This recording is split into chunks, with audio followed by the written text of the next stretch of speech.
Oi, gente, um oi com muita alegria. Meninas, vão encontrá-las por aqui nesse nosso podcast. Estamos aqui com esse material, adicional aí ao nosso curso, aquelas que já passaram ali pela parte teológica. Aqui, na nossa pastinha do podcast, você sempre vai encontrar recursos que vão aí complementar a parte prática do conteúdo bíblico que a gente estudou lá. E hoje nós escolhemos o tema aí, o poder dos hormônios femininos. Estaremos aqui conversando com a doutora Marília, essa doçura que algumas das meninas lá da igreja já conhecem, né? A Rê, que nos apresentou a ela. E ela vai estar aqui conversando com a gente sobre isso. Mas antes eu gostaria que ela se apresentasse, que ela contasse um pouquinho aí da formação e também do ambiente dela familiar. Ela é uma menina de família. Então eu queria que ela falasse um pouquinho. Por favor, doutora Marília, converse com as meninas, se apresente. Gostei do menina, obrigada. A menina, gente, ela é uma menina, tá? Menina. Primeiro te agradecer, Flavinha. Eu obrigada, adoro amor. esses momentos, eu acho muito legal, né? Amém. E importante levar informação de qualidade. Muitas mulheres ainda estão presas em vários tabus, em várias informações descontinuadas que a gente tem hoje. Verdade. E são coisas simples, né? De informação que pode mudar uma vida, uma família, uma geração inteira. Verdade. Né? Bom, eu sou a doutora Marília, para quem não me conhece, eu sou médica. Eu tenho 38 anos, sou casada, tenho 2 filhos, 2 bênçãos de Deus na minha vida. Minha primeira formação na medicina foi cirurgia geral, sou cirurgiã. Mas depois, com o tempo, eu percebi que aquilo não era o mais importante para mim, que aquilo não estava agregando na minha vida. E foi na nutrologia, na melhora da qualidade de vida, da minha qualidade de vida, da minha família, que eu descobri o meu verdadeiro dom, né? E descobri que era ali que Deus ia me usar para também fazer com outras pessoas, com outras famílias, com outras mulheres, com outros homens, aquilo que eu estava fazendo na minha vida e na minha família. Então hoje eu atuo aqui neste consultório, fiz nutrologia, né? Estou terminando pós-endocrinologia, mas eu falo que eu não atuo na nutrologia, eu atuo na medicina, né? Verdade. Eu viro médica da família, gente, né, Flavinha? Ela dá dicas de tudo, de todas as áreas. Eu falo que eu viro médica da família mesmo, então aquela referência que a pessoa tem, né, de me procurar em todos os sentidos, que eu falo que eu tenho esse olhar que é o que realmente me desenvolveu na medicina, de ter esse olhar sistêmico da pessoa, né? Então, eu acho que isso é muito importante. A gente não consegue olhar um sintoma, a gente não consegue olhar uma doença sem olhar no contexto geral. Eu acredito muito nisso, de verdade. E por isso que eu acho que tem dado super certo, né? Deus tá me abençoando. Eu sou prova, aí. gente. Deus tá me abençoando aí com um caminho trilhado aí muito legal. Eu sou formada em medicina há 11 anos. E eu estou nessa área de nutrologia há 5, né? E aí só mantendo e ficando cada vez mais pertinho de conquistar, de trazer esses pacientes para uma melhora de qualidade de vida. Amém, é o que a gente precisa, né, gente? Que hoje em dia você tem tanta... É uma avalanche de São situações. muitos fatores fazem, negativos, né? na verdade. Isso. É o que eu falo para todo paciente. Na verdade, a gente tem tudo para estar mal hoje em dia, se a gente for parar para pensar. Tudo. Porque você tem que ter um pensamento muito positivo, você tem uma questão espiritual muito importante, uma questão mental, né? A mente, eu falo muito sobre isso, a questão da mente positiva, da pessoa acreditar, né? Porque não adianta você querer, eu quero melhorar de tal dor. Mas nem você acredita que aquela dor, já fiz de tudo, nada vai melhorar. Então eu acredito muito nisso, de você acreditar veemente e ter esse complexo do mental, do espiritual, do físico também. E do fazer por onde, né, Flavinha? Porque também eu falo, só só procurar um médico e não seguir e não acreditar que aquilo vai dar certo também é ruim. Mas como a gente estava falando, muitos fatores negativos, fatores externos. A globalização, ela é maravilhosa, mas ela também trouxe com ela várias coisas negativas em cima da vida do ser humano, principalmente da mulher, que é o nosso foco aqui. Então, são vários fatores externos que influenciam negativamente na parte hormonal, que é importante. Então, pegando o gancho aí na questão hormonal, quando que começa essa história? Na questão dos hormônios na vida da mulher? Aonde que é o iniciozinho ali, o start? Ô, Flávia, isso é muito legal, porque foi igual você falou comigo, né? Que você não sabia disso. Muitas mulheres não sabem, mas os ovários, os óvulos que a mulher vai ovular, é formado desde a fase embrionária. Então, por exemplo, você engravidou de uma menina na fase embrionária dela, quando ela ainda nem é um feto, né, que são as primeiras semanas mesmo, você já tem a formação. Na hora que tá lá de uma única célula que vai se dividindo nas células e formando o embrião, ela já forma o ovário, né? Uau. Então, quando ela forma esse ovário, é exatamente para começar a produção dos hormônios femininos, que é o estrogênio, né, o estradiol e a progesterona. Por que é desde o início? Porque é ali que vai definir a formação, principalmente dos órgãos genitais, que é a grande diferenciação do masculino e do feminino no mundo físico, né, na questão anatômica. Então, quando você tá, por isso que a gente fala que o que determina a vida da menina é a avó materna. Porque pensa, quando eu estava no ventre da minha mãe, eu já estava com meus óvulos todos lá. Então, a vida dos meus filhos dependeu da gestação da minha mãe. Entendeu? Então, é uma coisa que as pessoas não entendem muito, que isso já vem de muito. Por isso fala assim, puxa muito a avó, é muito disso. Mas não é só nesse sentido, é no sentido da saúde mesmo. Então, por exemplo, se o estilo de vida da minha mãe quando estava grávida de mim não era favorável, a formação dos meus filhos impactam, né? Por isso que hoje a gente ainda tem um número muito grande, né? Isso tem aumentado, né? Ainda tem, não, tá tendo mais, na verdade, de infertilidade, de alterações hormonais, porque pegou muito isso daí que não se acreditava, não sabia, na verdade, que era tão intenso. Mas voltando à sua pergunta aí, o primeiro estímulo de produção hormonal da mulher é via embrionária, né? Uau. Então, quando ela tá lá no ventre da mãe dela, ela já começa a produzir progesterona e estradiol para formação. O ovário formado começa a produção, que é um hormônio ovariano, né? Não 100%, mas a maior parte dele. E ela começa para ter a formação da genitália, né? Da genitália feminina, dos órgãos internos, né? Tanto a genitália externa, ali a vagina mesmo, e os órgãos femininos, o colo uterino, o útero, que é a parte importante aí. E esses hormônios nesse momento, eles estão ali meio que dormindo e eles vão acordar quando ela entrar para a puberdade, ou eles já têm uma ação nesse momento? Eles têm alguma função mesmo na infância da mulher? Tem, eles têm ou é só para fertilidade ali, mas a principal dele é a fertilidade, que é só na adolescência. Ótimo. Então, durante esse período de infância, até chegar na adolescência, ele tá ali, tá sendo produzido, mas em quantidade bem pequenas, porque não tem a necessidade, principalmente do perfil fertilidade sexual, né? Entendi. Que é a função principal. E aí, quando tem o estirão lá do crescimento, porque não tem só os hormônios esteroidais, a gente tem vários outros hormônios, né? Então, nessa fase aí, tá sendo muito intenso a questão dos hormônios do crescimento, né? Que é o GH. Então, a pituitária, né, lá na hipófise, tá liberando vários outros hormônios que tá acontecendo milhão de coisas. A vida tá correndo. A vida tá correndo. Mas pensando nos hormônios sexuais, ele existe, ele tá sendo produzido, mas ele não tem essa função de fertilidade e de sexual ainda. Então, eles estão meio que adormecidos, mas não é que eles não estão sendo produzidos, eles estão ali. Mas a gente não tem muito estímulo dele ainda porque não tem a necessidade.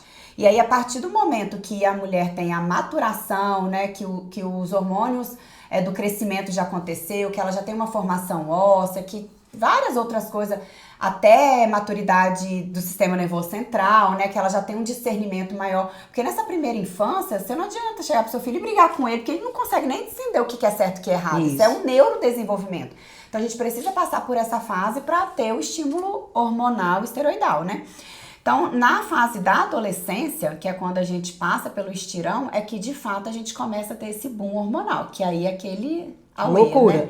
Eu não tive ainda filho adolescente, mas é aquele misto de emoções, porque realmente os hormônios esteroidais, eles têm uma função cerebral importante, tanto nessa fase quanto a que a gente vai conversar lá na fase madura da menopausa, né? Que eu acho que é o mais importante mesmo. Mas nessa fase da adolescência é que a gente tem o boom, a maior liberação, o maior pico hormonal, e também que tem essa oscilação de humor muito importante, porque os hormônios têm muito a ver com a neurotransmissão dos neurotransmissores, né, da questão cerebral e emocional também. E também quando você tem o estímulo da fertilidade, que é quando a mulher começa a ter aquele período fértil, faz o boom o ciclo menstrual lá em média 28 dias, não é assim para toda mulher, mas você tem lá em média mais ou menos no meio termo, com 14 dias você tem uma liberação muito alta, maior de estradiol, para engravidar, né? Porque a mulher foi feita para isso, né? Deus criou a mulher para gerar. Então, a função principal do organismo da mulher é gerar fertilidade. Então, a gente faz o boom do estradiol para aumentar o endométrio, né, que é o músculo do útero. Ele espessa de tamanho para receber o embrião. Aí, quando isso não acontece, ele cai drasticamente e aí a gente tem a descamação do endométrio, que nada mais é do que a menstruação, né? Então, o sangue da menstruação é a descamação do endométrio, que é o músculo do útero, porque ele não recebeu a função dele, que é de gerar, né? Que é a anidação, que a gente chama, o embrião chegar lá e nidar. Ele estava sendo preparado para isso. Não aconteceu, ele descama. Descama preparar para o próximo. Aí no outro ciclo, de novo, acontece a mesma coisa. A mulher ovula, o corpo se prepara inteirinho para receber. Não acontece, descama. Por isso que o primeiro sinal da gestação é a ausência da menstruação. Porque preparou... Porque não descamou, né? E o primeiro sinal de um aborto também é isso. Porque aí, às vezes, não teve uma anidação muito certinha, o local não foi muito bem, ou vários outros motivos que tem, né? A gente sabe que tem várias causas hoje. Ele acaba, mesmo depois que já deu atraso menstrual, que deu beta positivo, que a gente chama, né? Que deu lá que tá grávida, as primeiras 12 semanas que a gente fala, nem conta pra ninguém, né? As primeiras 12 semanas tudo pode acontecer. Porque é uma mudança, o corpo tá se adaptando, né? E aí, vários fatores influenciam, que não vem o caso agora. E aí, se não perpetuar essa gestação, aí tem a descamação, que é a menstruação, né? E aí, isso vai se perpetuar durante toda a fase fértil da mulher, né? Então, começa lá na adolescência, vai se maturando, ela vai entendendo o que está acontecendo, que é muito uma questão de entendimento, a gente vai entendendo a oscilação de humor, né, que vai tendo. Por isso que tem a TPM, né, a DTPM, que é a síndrome disfórica, é uma doença, então tem muitas mulheres que têm a dominância estrogênica nesse período. Uma das principais características é a DTPM, que é a síndrome disfórica, que é quando essa mulher, ela acaba tendo uma oscilação de humor muito grande pela desregulação do estradiol e da progesterona. Então, durante esse ciclo aí da fertilidade, que ela já tem maturação, a gente tem várias doenças ou várias alterações decorrentes disso daí, né? Então, a gente tem síndrome do ovário policístico, a gente tem a dominância estrogênica, que pode vir com a síndrome disfórica, enxaqueca também. Tem muitas mulheres que têm enxaqueca de cunho hormonal. Então, essas mulheres podem ter enxaqueca na vida mais madura? Pode ter desenvolvido essa enxaqueca aqui? Tem vários fatores, porque a enxaqueca ela é multifatorial, tem várias coisas que influenciam. Aqui a gente está focando no perfil hormonal. Então, essa dominância estrogênica, sempre que ela vai ficar menstruada, que tem um pico hormonal, ela dá dor de cabeça. Então, essa mulher, geralmente, lá na menopausa, ela até melhora um pouquinho, né? Porque o estradiol, para ela, apesar de ter muitos benefícios, ele tem, mas ele tem essa dominância, né? Que causa esses sintomas ruins.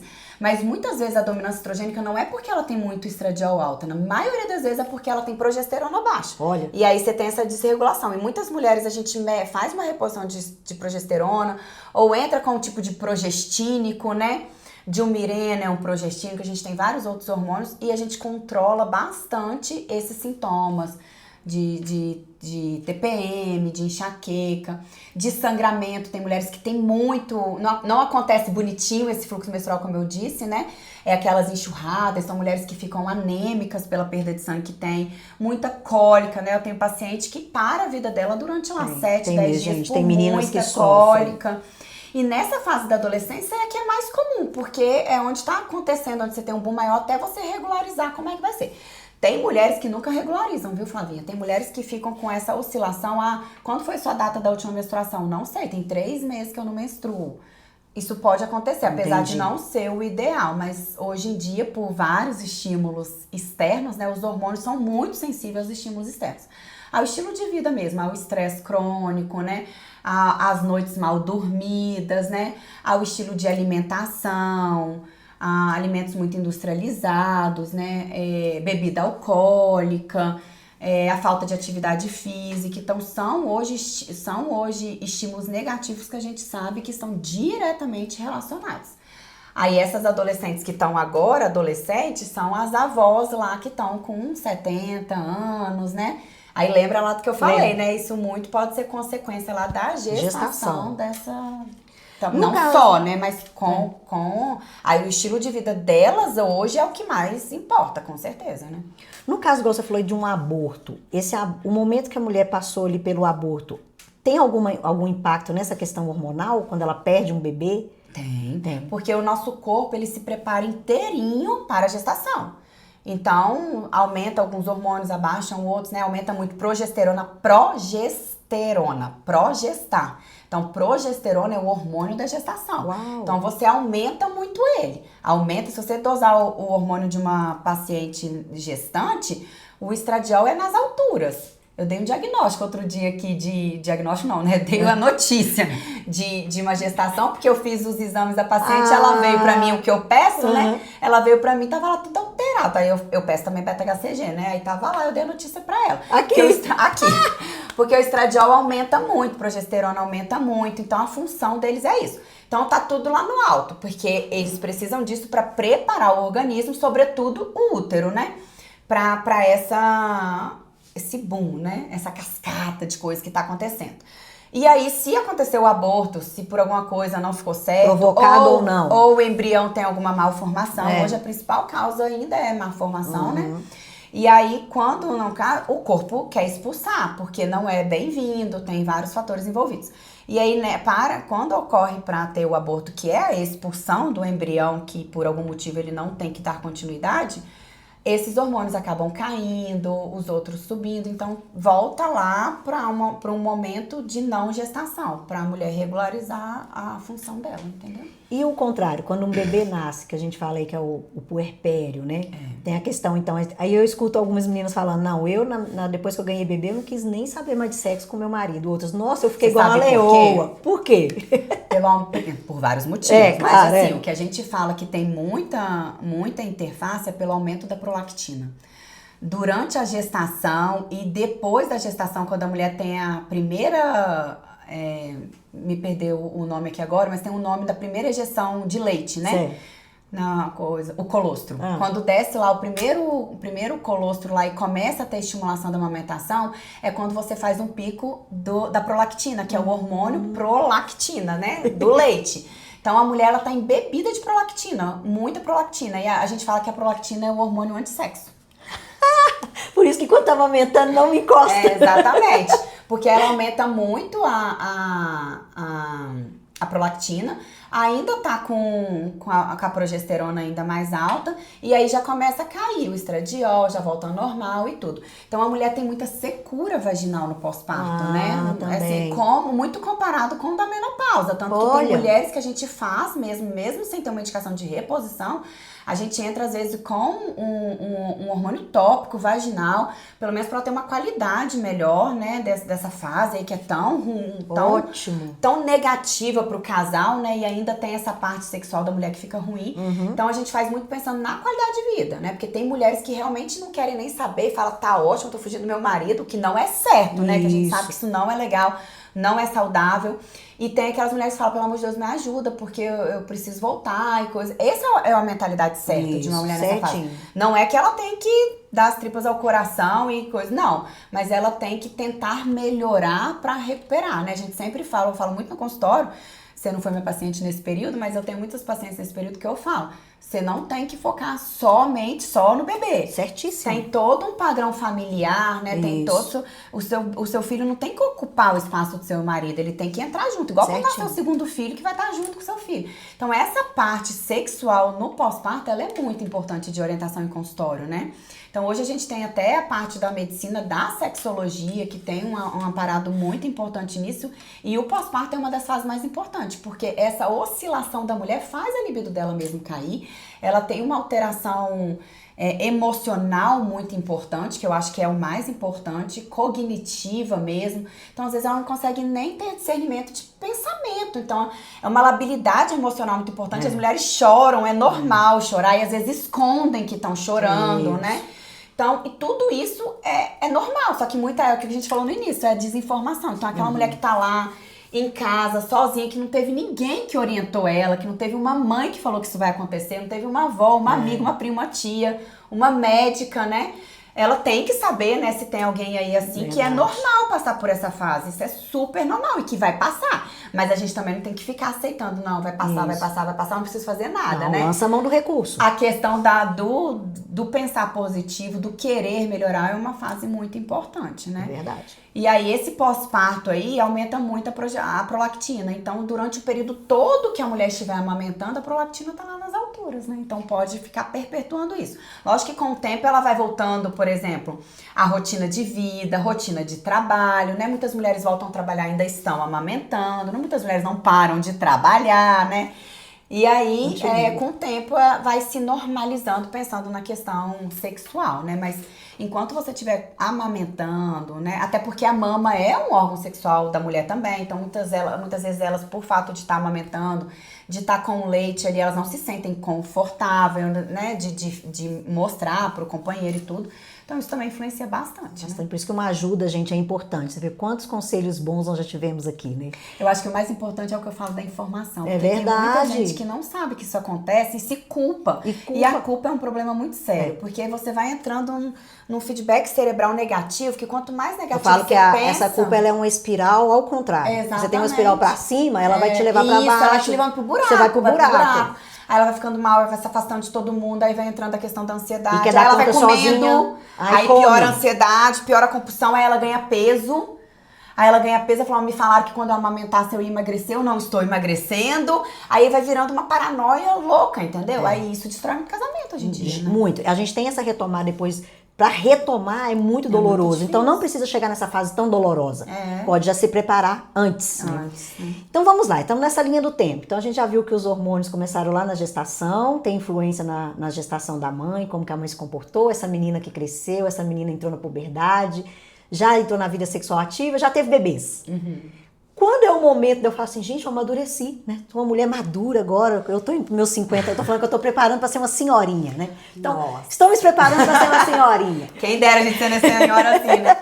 Vamos preparar pra ser uma senhora. Quando eu começo a ver os sinais, tipo assim, gente, eu acho que eu preciso começar a preparar o meu corpo, e eu preciso me conscientizar, que eu preciso me organizar pra pré-menopausa, pra menopausa, quais são esses sinais? Então, aí eu vou te corrigir num sentido. A gente não obrigada. tem que esperar nenhum sintoma pra gente cuidar do corpo, pra gente se preparar. Uau, viu? Por já isso saí que aqui, falo, ó, com informação. Desde nova, a mulher tem que se preparar de nova, porque quando chega nessa fase, eu falo que já é o caos instalado. Ótimo. Pra gente correr atrás, ela tem que fazer uma força muito maior pra porta abrir, sabe? Tem que correr atrás do prejuízo de uma forma mais intensa.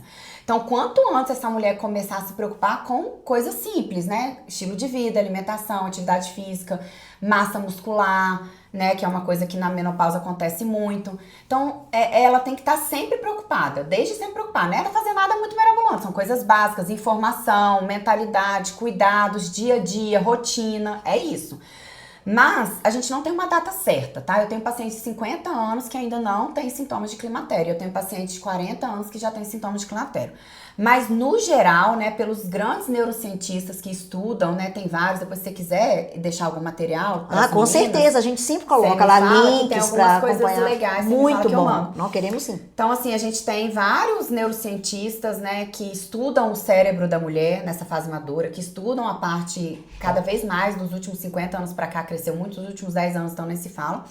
Mas eles falam que é a partir dos 40 anos. Por isso que a gente fala mulher 40 mais, né? Então, a mulher 40 mais, ela começa a acontecer várias coisinhas, que aí elas não relacionam tanto, né? Então, os principais sintomas para pensar que você tá entrando no climatério, né? Pensando que não precisa ter 40 anos, mas muitas mulheres a partir dessa fase, 40, 45 anos. Então, primeiro, a alteração do fluxo menstrual. Então, aquela mulher que sempre teve o fluxo menstrual certinho e do nada altera. Pode tanto aumentar quanto diminuir, espaçar ou reduzir. Ela percebe assim, gente, estranho, eu fiquei menstruada tem 10 dias, já tô sangrando de novo. Não era assim, né? Mas não é todo mundo que vai ter, mas é um dos que a gente vê. Segundo, alterações cognitivas, né? Então, assim, a memória começou a ficar ruim. A ansiedade, né? Tô ficando louca, né? O marido fala, tá ficando louca, o filho fala que ela tá ficando louca, ela tem certeza que ela tá ficando louca. Ela já não lembra onde é que ela botou a chave do carro, o óculos, né? Ela sai catando as coisas pela casa. Isso é um sinal clássico de climatério. Uau! Clássico. pela baixa de progesterona e estradiol no cérebro. Outro, sono. Sempre dormi maravilhosamente bem e tem 1 ano que eu tô despertando à noite, não sei, acordo estranho, volto a dormir, mas meu sono tá mais leve, eu tô acordando mais cansada porque o sono tá ruim, né? Então esses são os principais que não são tão relacionados à falta de informação, mas às vezes as mulheres não relacionam com a falta hormonal. Elas vão falar que é o cansaço, é a vida que tá muito corrida, tô corrida demais, tô trabalhando muito, né? Tô me exigindo demais. É normal ser assim pelo que eu faço, né? Isso eu escuto, sim, todos os dias. Mas, doutora, também eu acordo cedo, eu faço isso, eu faço aquilo, eu falo, eu faço isso tudo também. Não tô assim, não tô assim não, entendeu? Então, assim, a gente tem que valorizar cada alteração de sintoma que tiver. Por mínimo que seja, já pode ser um sinal que se a gente intervir nesse momento, a gente evita de ter uma cronicidade maior. Porque, igual eu tô falando, tem mulheres que estão tendo aí com 40 anos, tem mulher que acabou de ter filho e tá tendo isso, né? Porque hoje as mulheres estão tendendo a ter filhos mais tarde. Então, os primeiros sintomas são isso. Porque, infelizmente, ainda, quando você fala em menopausa... Terror. Não, mas qual o sintoma que você pensa? Se eu te perguntar assim... Calorão. É o que eu mais escutei. E qual o segundo? O calorão que eu tô lembrando, não tô lembrando de outro. É falta de libido? Libido e secura vaginal. Secura vaginal. É o que eles acham. Menopausa é isso. Tem mulher que senta aqui e fala assim, não, doutor, eu passei pra menopausa, não tive nada não. Porque eu não tive calorão. Nem todo mundo vai ter o calorão. Não vai ter. Você sabe o que significa o calorão? Que as pessoas também acham Conta que é pra normal? gente. Calorão, gente, o famoso fogacho, né, que é o nome certo, é o risco cardiovascular aumentado. A mulher que tem calorão, que as pessoas acham que tá tudo bem, é só um calorão, é um risco maior de você infartar. Minha querida. Meu Deus, gente! É um sinal clássico de risco cardiovascular. É o principal, é o inicial, desculpa, é o primeiro sintoma do risco cardiovascular da mulher na menopausa. É o calorão. Olha. Aí as pessoas acham assim, eu só tive o calorão. Eu falei, que bom, você quase infartou. Quase infartou e sobreviveu, né? Então, é uma alteração do estradiol. Porque o estradiol, ele é muito importante, da parte cardiovascular, falando aqui agora. Ele é muito importante para a contratilidade das artérias, né, do sistema sanguíneo vascular. Então, ele ajuda a artéria a bombear o sangue e tudo. E com isso, ele ajuda a diminuir placas de colesterol, porque ele está em movimento. Então, a mulher, quando ela entra na menopausa, mesmo propriamente dito, que ela para o estradiol, essa artéria, ela para de ter contratilidade e movimentação. Então, ela aumenta o risco de ter formação de placas de ateromatose, né? De colesterol nela. Principalmente se é uma mulher que tem um estilo de vida ruim, que já tende a ter o colesterol ou familiar ou hereditário, ou até pelo estilo de vida mesmo, né? E a mulher na menopausa, ela tende a acumular mais gordura na região abdominal. Isso é verdade, a menopausa engorda. Não é mito. Não é mito. Não é mito, gente. A mulher na menopausa, ela aumenta a gordura centrípeta, que a gente chama, gordura visceral, e ela piora o perfil lipídico. Então é uma mulher que ela tende a ter piora do colesterol.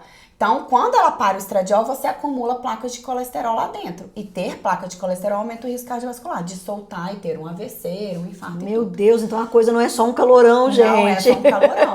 Então, por isso que hoje a gente fala tanto dessa questão do climatério e menopausa. Então, essa mulher que já tá no climatério, que ela já identificou que ela tá tendo prejuízos na qualidade de vida, principalmente cerebral, né? Insônia, cognição, memória.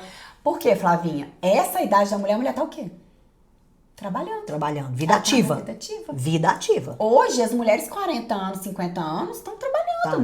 Normal. Então, elas precisam disso. E antigamente, vamos falar, minha avó passou por isso, não teve nada. Só que a sua avó, a sua bisavó, com 40 anos, ela era senhorinha. Verdade. Era velha, ela não precisava viver muito mais. É o que eu falei, que eu tô com a mentalidade da minha avó, né? Tipo não, assim, mas hoje não é mais. 50 anos antes, volta lá os primórdios. Era a mulher mesmo. foi feita para casar, gerar e pronto. Não tinha função, Cumpriu. A mulher não trabalhava fora, não era coisa assim. Então, o nosso organismo, ele ainda tem essa memória. Isso ainda é o que foi lá, né, dos primórdios. Então, o nosso organismo ainda tem isso. Só que hoje, 50 anos, a mulher tá na flor da idade. As mulheres estão começando a trabalhar com 30 anos, né? Estudo, é formação, é gestação com 35. E aí vai. Então, 50 anos, a mulher tá na flor da idade ainda. Só que aí já começa a ter isso daí. Elas ainda estão na ascensão de carreira, às vezes, ainda, entendeu? É como se eu tivesse num ritmo, mas o meu corpo tem dificuldade de acompanhar esse ritmo. O corpo e principalmente o cérebro, pensando nisso. Em cognição, em pensamento, em raciocínio clínico, entendeu? Então, antigamente a gente não tinha isso. Então, a Porque mulher ela chegava não nesse momento e sentia falava assim, eu já cumpri meu papel. ela já tava lá dona de casa, senhorinha mesmo. Você pega uma foto de pessoas hoje com você, Menino. 50, você falou, né? 50, Pega uma 50. mulher com 50 anos, sei lá, há 30 anos atrás. Muito diferente. Muito diferente. Você pega uma mulher da minha idade, 38 anos, hoje, diferente. como eu tô, e como uma mulher de 38 anos era há 30 anos atrás. Engraçado. Era né? muito diferente. É. Porque esse envelhecimento, ele acontecia de uma forma muito mais intensa, né? Por isso que a gente fala hoje, não é sobre não envelhecer. Não é que você não tem que envelhecer, é como você vai envelhecer. Porque hoje, Deus me livre e guarde, se você não tiver um acidente, uma doença séria, degenerativa, não sei o quê, você vai viver 85 anos. A estimativa de vida da mulher hoje é 85 anos. E aí, como é que Como você vai vai chegar lá? Se com 40 anos você já não tem hormônio? Porque a questão é toda essa, é a metade da vida da mulher. Você vai viver metade da sua vida sem uma coisa muito importante para o funcionamento do seu organismo. Então, assim, a parte cardiovascular é isso que eu falei, né? Que é muito importante. Então, a mulher na menopausa, no climatério, número 1, risco cardiovascular. Você aumenta seu risco de infartar. Até os 50 anos, quem infarta mais são os homens. Depois dos 50 anos, são as mulheres. Isso é um dado efetivo. E a gente que já trabalhou muito em pronto-socorro, a gente vê isso nitidamente. Depois dos 50 anos, a mulher infarta muito mais. Tá lá. Mas é um dado real, tá? Tem estimativas e tudo. Mas a gente também percebe na prática. Segundo, a parte cognitiva, neurodegenerativa. Por que a mulher tem muito mais Alzheimer do que o homem? Existem homens que têm Alzheimer, mas a mulher é muito mais. Tanto que ser mulher é fator de risco de ter Alzheimer. Uau, justamente por causa dessa questão hormonal. Porque o cérebro dela estava protegido, o cérebro do homem já era acostumado a não ter tanto hormônio, da mulher não. De repente ela tem uma baixa hormonal. Então, as nossas sinapses, os nossos neurotransmissores, as nossas conexões neurológicas, elas necessitam do estradiol para acontecer da forma correta, da progesterona também, mas muito do estradiol. A gente fala muito que a menopausa, ela começa muito no cérebro, porque um dos principais é isso daí, é a ansiedade. Esse negócio do tá louca, tá ficando louca, isso é muito efetivo, Flavinha. Eu vejo muito aqui na prática. As mulheres dizem, nossa, eu tô esquecendo as coisas, eu já não tô conseguindo, meu cérebro já não tá funcionando normalmente. Não concentra, lê, não consegue reter informação. Meu marido falou que eu tô ficando louca, aí ela vai e ganha um ansiolítico. Eu tenho até uma apresentação que eu fiz uma vez, que é o uso indiscriminado de ansiolítico para mulheres na menopausa. Vamos ter um próximo podcast. Porque isso é muito comum. Porque as mulheres, elas vão entrando e vai gerando uma ansiedade mesmo. Só que ele não tá resolvendo o problema. Não, ele tá mascarando. Eu hoje tiro muito ansiolítico fazendo a reposição hormonal, porque o cérebro da mulher é como se ele estivesse oxigenando melhor, entendeu? E junto com o estradiol, que anda juntinho, que cai também, que não é um hormônio esteroidal, mas que faz muita diferença, que é um neuropeptídeo, é a ocitocina, né? Então, a ocitocina é um hormônio, um neuropeptídeo, uma molécula maravilhosa, que ela anda assim, junto com o estradiol. Então, toda mulher que vai entrando nessa fase aí de climatério e menopausa, que o estradiol vai caindo, a ocitocina cai também. E a ocitocina é que ela controla lá no sistema límbico do cérebro a oscilação de humor. Então, há outro sintoma que a mulher tem. Eu atendi um paciente semana passada que falou, preciso trazer minha mulher tá ficando louca. Um dia ela tá bem, eu vou conversar com ela, tá de um jeito, do outro dia ela tá querendo jogar os tamanca por cima de mim. Ocitocina dela. Essa oscilação de humor, não só a ocitocina, mas o estradiol também. Mas a ocitocina ajuda muito já na prática. Então, essa oscilação de humor, essa labilidade emocional que a gente chama, também é muito comum dessa mulher e que vem muito mal interpretado, né? A própria medicina mesmo tem um desconhecimento, não é só o paciente. Infelizmente, a medicina, os médicos, os profissionais de saúde têm esse desconhecimento. E aí é uma paciente que fatalmente, na medicina convencional, ela vai ganhar um ansiolítico. Não que eu seja contra ansiolítico, eu prescrevo muito, né? Assim, a paciente é ansiosa, ela tem a TAG mesmo, ela tem a compulsão e encaminha até para um colega psiquiatra. E entram também com tratamento. Mas é que hoje você tem que ver se tá tendo uma necessidade mesmo. Porque muitas vezes é o fisiológico da mulher, é o cérebro caindo. Se corrigiu, a gente vai, entendeu? Uau. E uma outra função importante também da questão hormonal na mulher é a questão osteomuscular, né? Então, a partir dos 40 anos, a gente não perde massa magra, não. A gente expolia, a gente derrete massa magra. Pelo estímulo hormonal. Eu tô lembrando de mim quando eu cheguei aqui, viu, gente? Por isso eu tô rindo. A gente perde muito músculo, gente. E músculo não é só questão de estar bem, de físico, de estar no shape. Não! Músculo é saúde. Ter músculo, ganhar músculo é questão de vitalidade, de longevidade.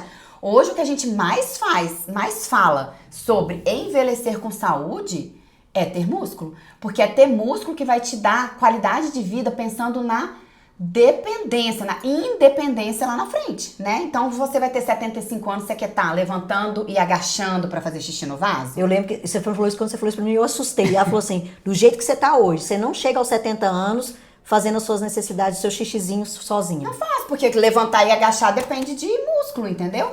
E levantar e pegar sua água, e sair na rua, e dirigir, e fazer as coisas. Então hoje a gente tem pacientes de 80, 85 anos que estão assim. E a gente tem pacientes de 60 anos que estão acamados. O que diferencia eles é a massa muscular. Meu Deus. Massa muscular hoje tem uma relação muito íntima com doença neurodegenerativa, Parkinson e Alzheimer também, né?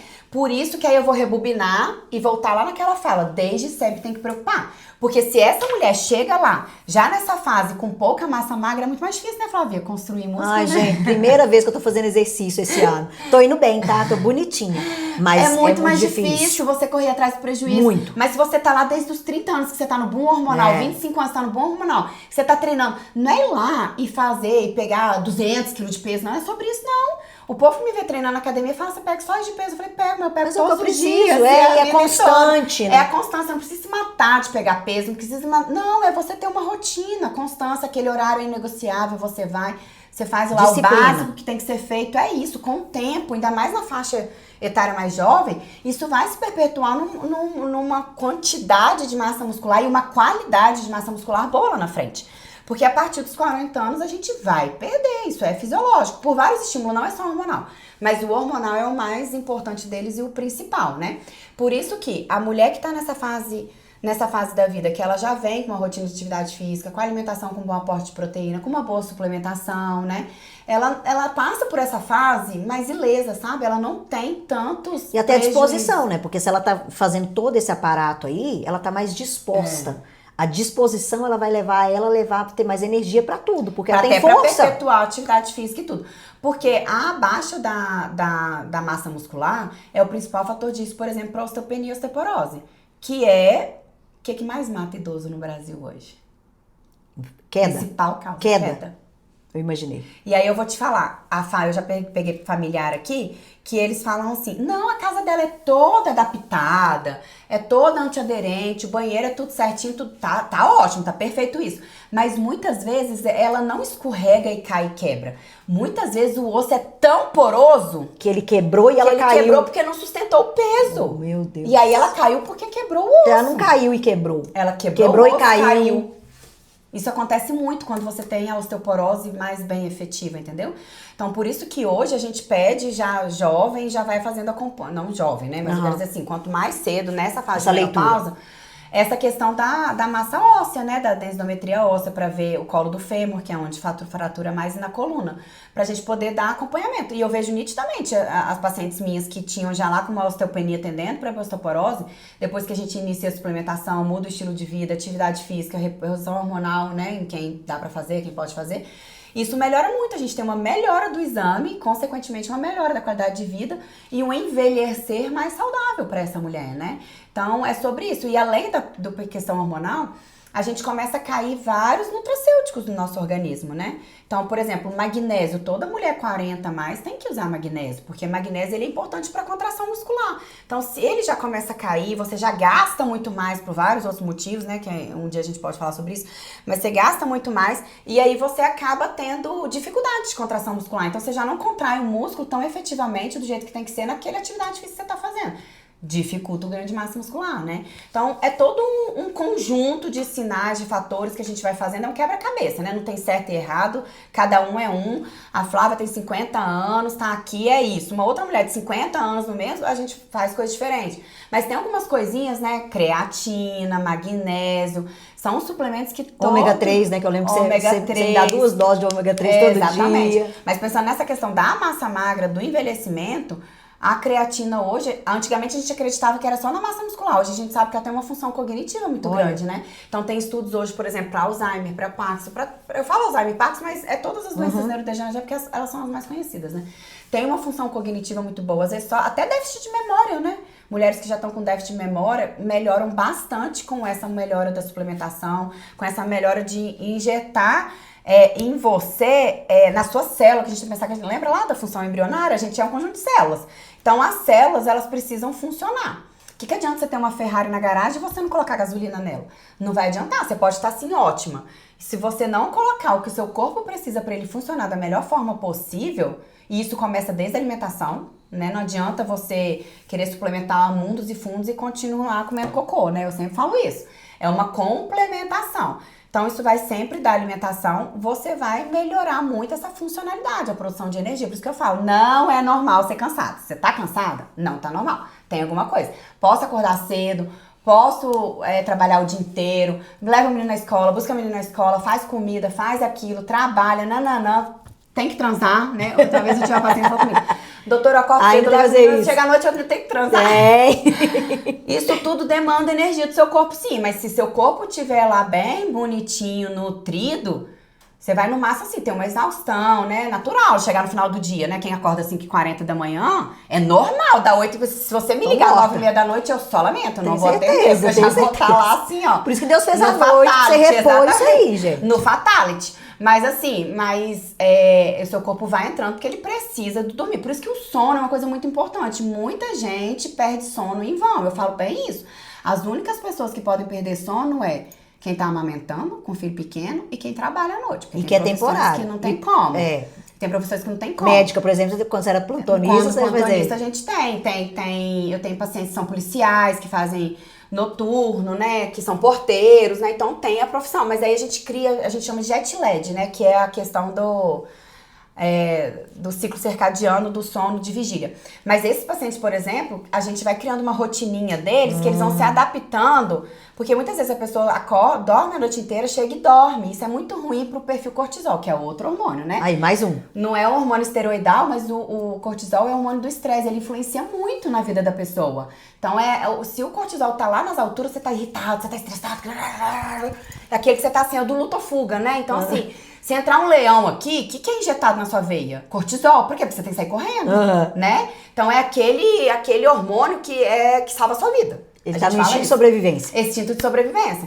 Então, ele é injetado nessa hora. Só que se você vive com ele alto o tempo todo, é ruim. Tá com problema. E aí, pensando em qualidade de vida, né, que a gente fala, por exemplo, do ganho de peso. O cortisol alto, ele altera os hormônios que circulam, que controlam a fome, né, leptina, grelina. Então, quem dorme mal, quem dorme tarde, é uma pessoa que tende a ganhar peso. Porque isso altera e influencia consideravelmente no seu perfil de fome. Eu sempre falo isso, né? Por exemplo, quando eu altero o meu sono por conta de viagem, acordo cedo, vou pro aeroporto, que as coisas, eu chego com a fome do cão no aeroporto.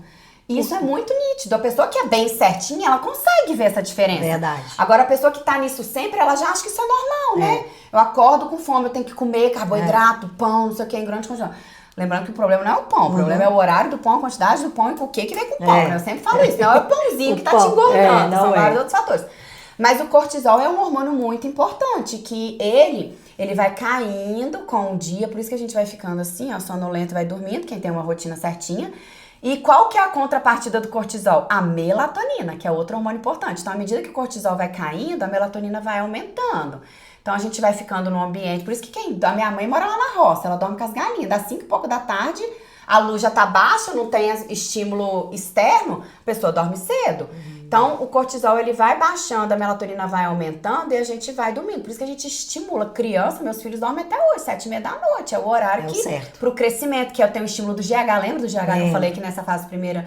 O GH é nesse horário. Então, criança que não dorme cedo e que não dorme bem, ela tende a ter déficit de crescimento, de desenvolvimento, porque o GH não tá agindo. Ele precisa desse horário pra agir. Então, isso tudo é fisiologia, né? Uma coisa que é intrínseca lá, ninguém inventou, né? Veio com a gente e isso a gente nunca vai mudar. Por isso que eu te falo, a gente tem que se adaptar ao estilo de vida, à globalização, porque a fisiologia ela não vai mudar. Ela tá ali. O corpo humano tá ali. Tá ali. Então, a gente tem que tentar também, mesmo vivendo aqui, não é fácil, eu falo, não é fácil. Você viveu 40 anos de uma forma, aí vem numa consulta comigo, não vai mudar. Eu falo, se você falar comigo que em 3 meses você mudou, eu não vou acreditar. Mas você tem que pegar pequenos pontos e botar em prática, porque em pequenas coisas já faz diferença, né? Então, nessa questão do sono é importante, porque a melatonina, ela aumenta de tamanho, ela aumenta de quantidade, né? Inunda seu cérebro. Melatonina não é só o hormônio do sono. Viu, gente? É um hormônio fisiológico muito importante, ele atua em vários eixos gonadais importantes, né, de absorção de vitamina, tem várias funções, né, vou deixar um materialzinho lá da melatonina para as pessoas que não dormem bem, não produzem melatonina bem, para entender por que tá ganhando peso, por que tá com mais fome, com mais compulsão, com mais desejo, vontade de doce, né. Então, e aí você dorme, né, na fase lá que você tem que entrar no sono profundo, na fase REM, que é quando você tem a maior liberação de tudo que você fez ao longo do dia, né? Eu falo que assim, que a hora que a gente aprende é nessa hora. Que você estudou quando a gente era criança, estudou o dia inteiro. Essa hora que vai lá para as bibliotecas frontais lá para poder acumular seu conhecimento. Lembra do filminho lá Divertidamente? Exatamente. Acontece tudo nesse horário. Aquele filme é ótimo para várias coisas dessas daí pra gente entender, né? E aí, da adolescente, né? Muito legal. Da situação do humor. Mas aí você acorda. Por isso que quando a gente fala assim, quando você vai acordar, não é legal, é gostoso, mas não é legal. Você ficar lá naquela enrolação na cama, você vira para um lado, vira para o outro. Porque uma vez que seu olho abriu, é porque sua melatonina já caiu e seu cortisol já tá mandando você acordar. Então você tem que ir lá, por isso que eu falo, acorda, vai pra claridade, olha a luz, porque a luz entrando no seu olho vai lá no cérebro e já faz o dia. Seu dia vai ser muito mais eufórico. Aquela pessoa que fala assim, nossa, eu custo pra levantar. Mas porque você custa pra levantar mesmo. Se você fica lá enrolando na cama, seu corpo vai entendendo assim, vai ficando aí mais um pouquinho, pra que você vai sair? Nossa, isso é bíblico, tá? Provérbios fala que o preguiçoso fica rolando na cama de um lado pro outro e não produz nada. Você não produz. Enquanto você não tomar a coisa, abrir o olho, levanta. Se não der pra abrir a janela, porque tem uma coisa, vai pra sala, você vai ver. Juro, gente, juro. Vê luz. Faz o teste, faz isso 5 dias, dá toda a diferença do mundo. Top. Você vai entrar, você já vai assim, já vai tudo. Nossa, agora eu vou produzir. Aí você vai fazer uma atividade física, por isso que fazer atividade física de manhã é tão melhor, porque você já libera mais hormônios, mais coisas. E o seu dia, eu falo, meu dia é outro, você sabe, eu faço todo dia de manhã. O dia que eu não faço, eu vejo uma diferença nítida, porque isso é diário, isso é liberação de endorfina, de serotonina, que é o hormônio do bem-estar. Então tem um monte de gente aí que tá cheio de medicação, mas não tá fazendo atividade física. Gente, meia hora de atividade libera mais neurotransmissor do bem-estar do que um comprimidinho que você toma. Gente, o tempo voa. Nem sei quanto tempo eu falo. Acabou, já estourou tudo, né? Meu Deus. Sabe o que é gostoso? Eu tenho feito um estudo muito bonito sobre a vocação do trabalho na Bíblia. Eu tenho visto a beleza da vocação. A vocação que Deus dá, gente. Uma pessoa com conteúdo, o tempo não para. Porque quando ela começa a falar, a coisa vai fluindo. É bom que a gente marque mais outros temas importantes. Ai, brigadíssimo. E eu gostaria até de você falar, não, Flávia, esse tema é importante, a gente precisa gravar, porque a gente vai voltar para gravar mais podcast aí para vocês. Quero agradecer de coração. Muito obrigada. Gente, nem precisa de conselho, né? Porque aqui, durante o bate-papo, ela deu 1 milhão de conselhos, então a gente pode ir anotando. Te recomendo ouvir de novo, né? Ouve de novo o podcast, pega nota, vai anotando o que ela falou. E quem tiver alguma dúvida, quiser me mandar lá via Instagram, né? Ela é super ativa no Instagram, super solícita. Vocês me mandarem lá o que tiver. Essa aqui é uma pessoa maravilhosa, super doce, acessível, né? Quando eu vim consultar com ela, que ela me deu o telefone dela, eu falei, não existe isso, não. O médico vai me dar o telefone, bonitinha. Não, isso é lindo, isso é a humanização da sua profissão, né? Que Deus nos abençoe, que a gente consiga colocar, né, meninas, todo esse conhecimento em prática. Procure a doutora Marília aqui na clínica também, né? Se você, igual ela falou, não espere eu cair no erro por causa da falta de informação, de chegar aqui um caos. Gente, a semana que eu cheguei aqui com ela, eu não vestia mais blusa sozinha. Meu esposo me ajudou a vestir a blusa que eu vim aqui pro seu consultório. As dores pelo corpo, né? Há 3 anos atrás. Se eu te falar, eu sou outra pessoa, com o acompanhamento que ela tem me servido. Então, realmente, a graça de Deus em nos dar toda a ciência, todo o conhecimento, toda a inteligência. É inteligente da parte nossa usar tudo isso. Com certeza. E isso eu falo muito. Muito a questão, de novo, a questão da mentalidade, uma coisa que eu brigo muito, da gente se priorizar, né? Então, muitas vezes, muitas mulheres vão deixando de lado a vida dela, a saúde dela, pelo fluxograma real da vida, né? Gente, Deus fez tudo por nós. Mas nós também temos a nossa responsabilidade. Então, com a ajuda aqui da doutora Marília, com todas essas informações, estamos ajudadas, meninas. Tchauzinho. Fiquem com Deus. Até mais e até a próxima. Até a próxima, se Deus quiser.